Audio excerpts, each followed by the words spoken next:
With respect to the bracha al she'asali totzarki, we have a halacha that states that on two occasions this bracha is not recited. One, on the day of Yom Kippur, and two, on the day of Tisha B'Av. In his commentary to the Siddur, The World of Prayer, Rabbi Dr. Eli Monk refers us to an explanation offered by Rabbi Shimshon Raphael Hirsch that provides some structure to this halacha. He writes that these 2 days, Yom Kippur and Tisha B'Av, are days in which there is a restriction against the wearing of leather shoes.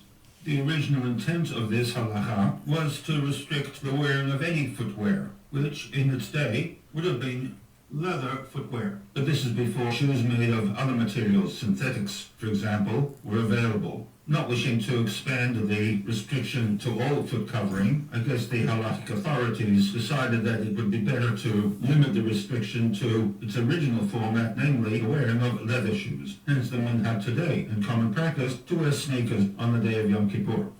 Shimshon Raphael Hirsch notes that the wearing of shoes is an outward sign of our being prepared to engage in self-reliant activity. That's the point of this bracha, she'asali totzarki, where one is ready to move out into the world, fully dressed and prepared to engage with the world and its challenges. Conversely, when one removes one's footwear, one is relinquishing all independence, body language that one is not going out to meet the challenges of the world, and hence the individual is willing to surrender one's independence. This is reflected in the incident recorded in Sefer Shemot, where Moshe Rabbeinu, upon approaching the burning bush, is told to shal na'alecha mi'al raglecha, remove the shoes from upon your feet.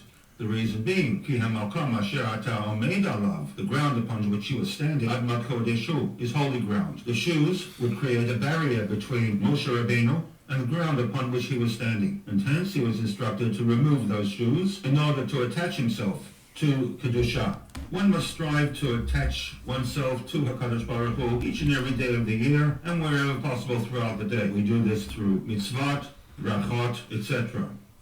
Yom Kippur moves this attachment, ideally, to a different level. Yom Kippur is the day where one strives to become one with the highest levels of Kedusha, and hence the restriction on most bodily functions, such as eating and drinking, and also a restriction against the wearing of leather shoes, because the wearing of leather shoes is body language that is the polar opposite to the spirit of Yom Kippur. The bracha al she'asali totzarki, a bracha connected to the wearing of shoes, is therefore not recited on the day of Yom Kippur.